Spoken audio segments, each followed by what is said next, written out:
Some advice for broke people. Hey there, just wanted to put in a little message here before you get started. There's a lot of background noise in this one. I apologize. There were grasshoppers, cicadas, whatever you want to call them. There was wind because we're in like hurricane season, so we got a little tropical storm. And there was flapping paper. So be prepared for a little bit of annoyance, and I will try and solve that so it doesn't happen in the future. Thank you. Let's say broke or poor or whatever, because I've been poor, grew up poor. Then I've been rich, a millionaire. And then I've been every scale down from that to my current situation of minor brokenness and just kind of like hovering that line, which is very much fine for me. I really don't mind it at all. And that would be my first bit of advice for anyone who's broke right now is, and the reason that I don't mind it is because I break life into 5 categories. So my financial independence, my money, my career, that's only one part of what makes me happy in life.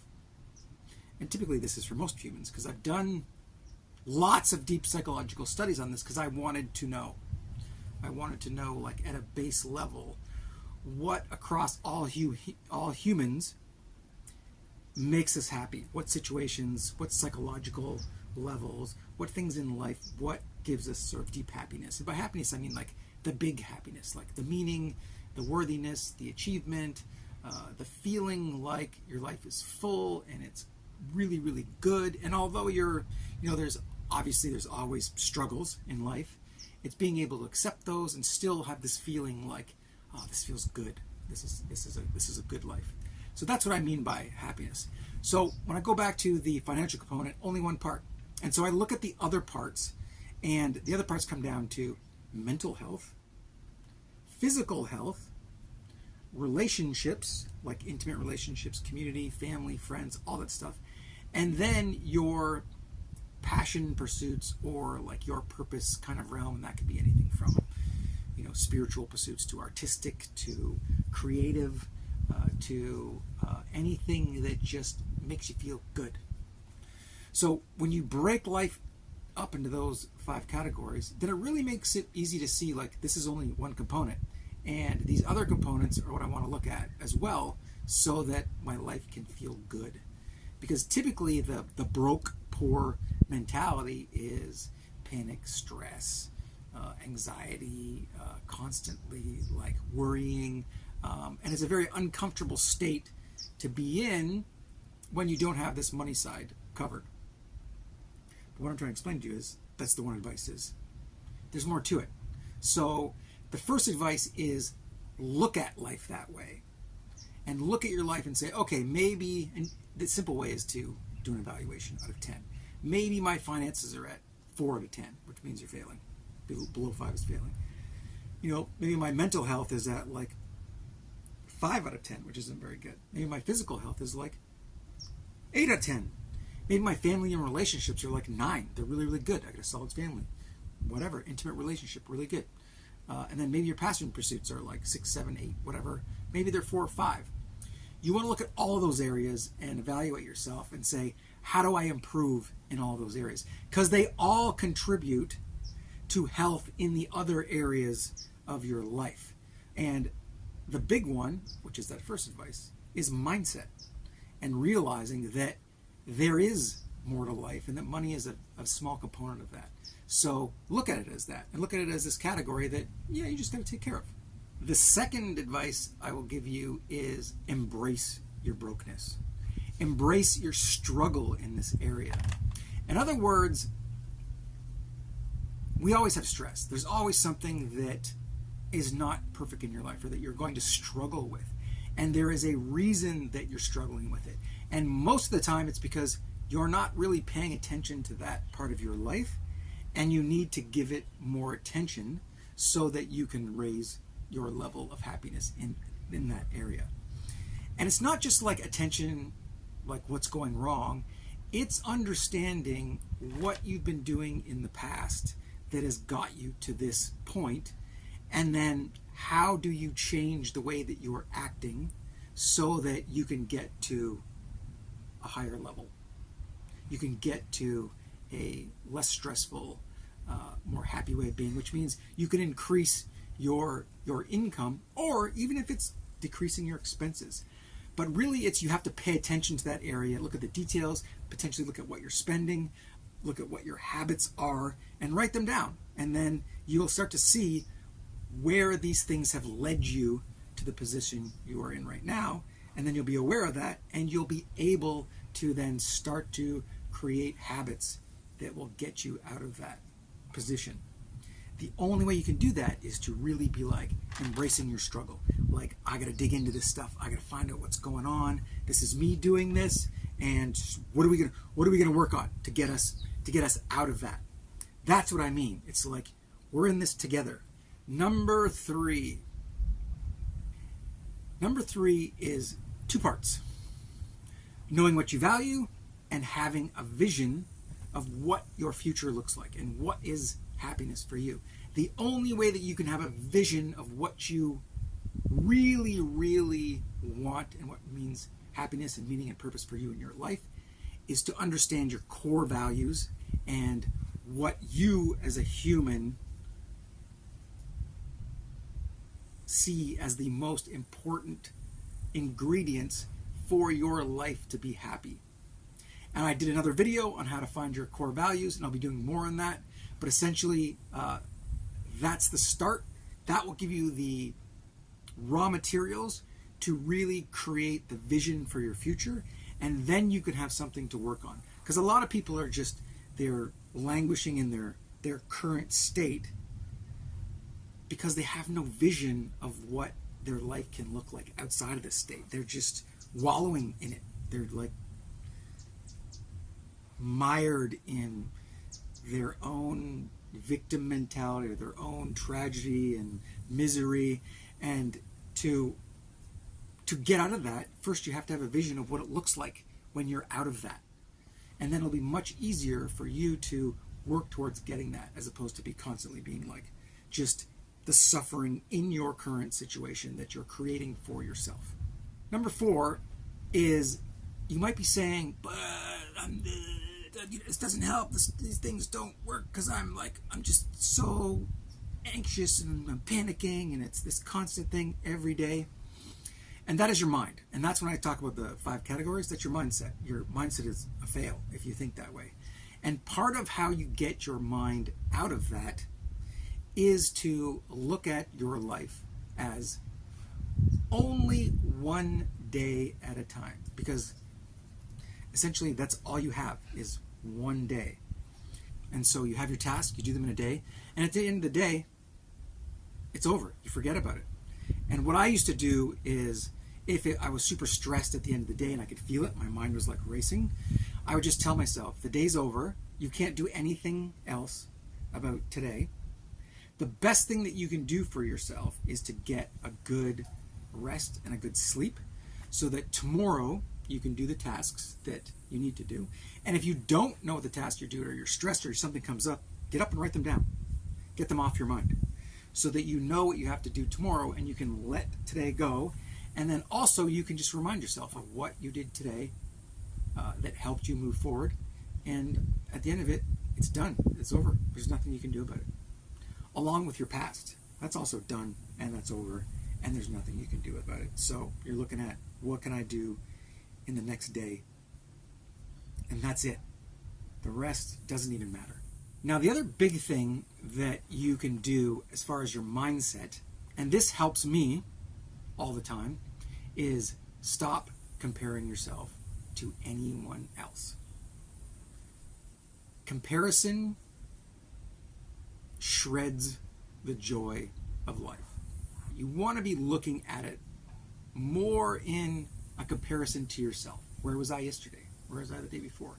How am I doing now? And am I improving? I'm improving my situation. And if I am, that's great. If I'm not, then how do I improve it?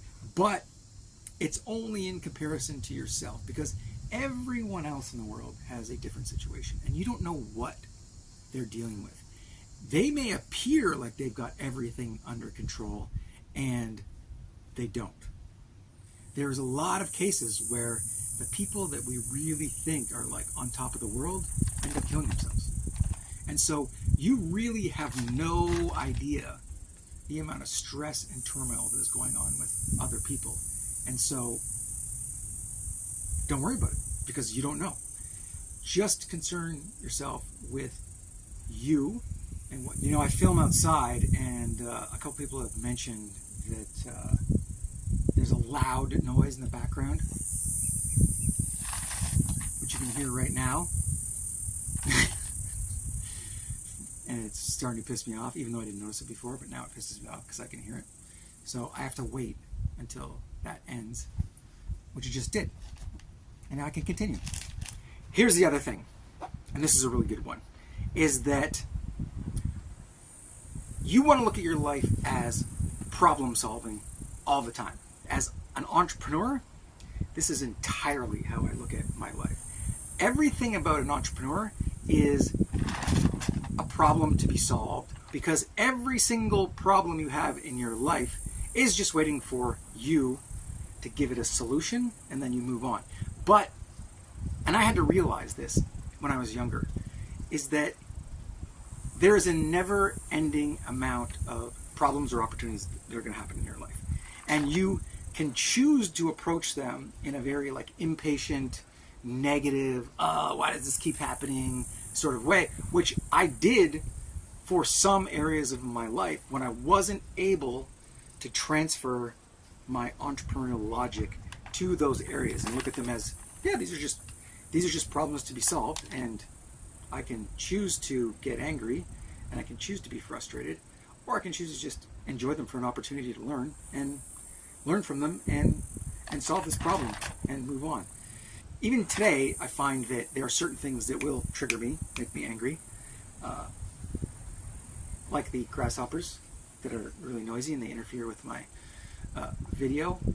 And then what I try to do is to think about it in a way of, okay, well, how am I going to solve this problem next time? And then it becomes more of a forward-thinking process as opposed to a negative, emotional thinking process. And so it puts me into that problem-solving mode. And when I get in that mode, then there's a lot of things that I discover that I just never realized. And especially now that I live off-grid and I put myself in that position in order to sort of be free and to do my own thing, things like I was really stressed about how to make a toilet work and repair it so that it functions properly. And then I just pushed myself to go do it, and I realized it's the easiest thing ever. And I was just like, why did I stress myself over this when it's so basic and it's so easy, and now I can repair myself and I don't need to call anyone and wait for them and pay them and do all these things. It's just, I go and fix it. So the relief I got from something as simple as that is what I try and transfer into all areas of my life, and what you can transfer into all areas of life, so that you can look at these things as, I don't know this is an opportunity to learn. It's an opportunity to solve this problem. And then once it's solved, then it opens up every little door opens up a new perspective on life, and you get more confidence and you get more relief, and you're just like, I can do this with all these areas of my life. And it feels good. The other thing that I really value about being close to broke, and throughout my life being in those cases, and then when I wasn't there, is that it really forces you to take a look at what you absolutely need to buy and to spend money on in your life. And then it gives you the opportunity to see, if you have emotional attachments to these things.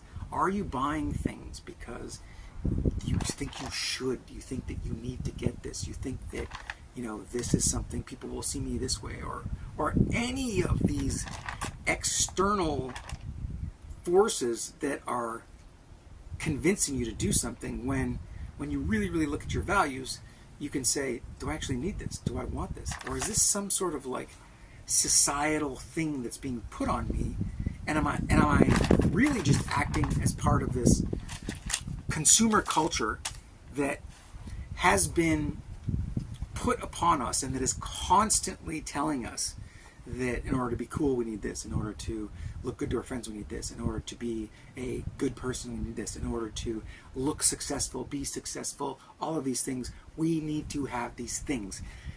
That is what businesses need to do to you to make money and to survive. So they are always out there trying to get your money for good or bad, because that's the nature of how the business world operates.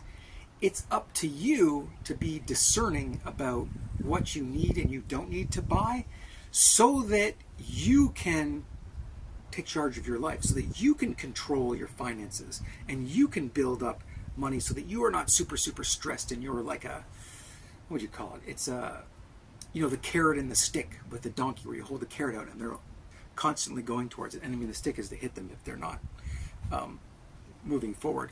But it's this dangling carrot in front of a donkey that the donkey's never going to get. And that is the happiness, the cool factor, the appreciation, all these things that you might be looking for when you're buying things that you really want to analyze, so that you can see if you're being led and you're not thinking about what you actually need, and you're not thinking on your own. So that's a big one. That's the real benefit of having a little bit of money, is understanding yourself in a more deeper level, and then being able to create a discipline around that, so that you're not constantly struggling, you're not constantly anxious and stressed and thinking, and when you realize, you're like, I don't need that, and then it's gone, and then you're happier. And in fact, you thought the money and the stuff was going to get you the happiness, and then you've got it, and you haven't actually done anything except look at yourself, look at your psychology, and realize that these things don't need to be there. They don't need to be stressing you out. Boom. And then you got happiness. And what have you done? You've sat around for 20 minutes and thought about it. And you're like, it's gone. I feel better. The last thing that I will say about being broke or being poor, and I think this actually can apply to anyone in any situation, is the more that you are thinking about yourself and your predicament and what you need, the more unhappy you are as a person. The more that you then transfer that and you look at other people and you look at how you can help them and what you can do in their lives and what makes them happy, and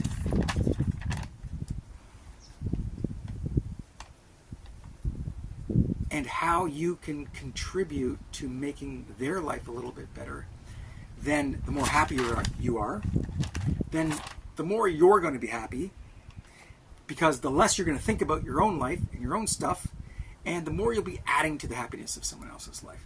Now, this is not to say that you don't take care of yourself. You want to take care of yourself, but there is a point where created goals and tasks for yourself to get yourself in a better financial position.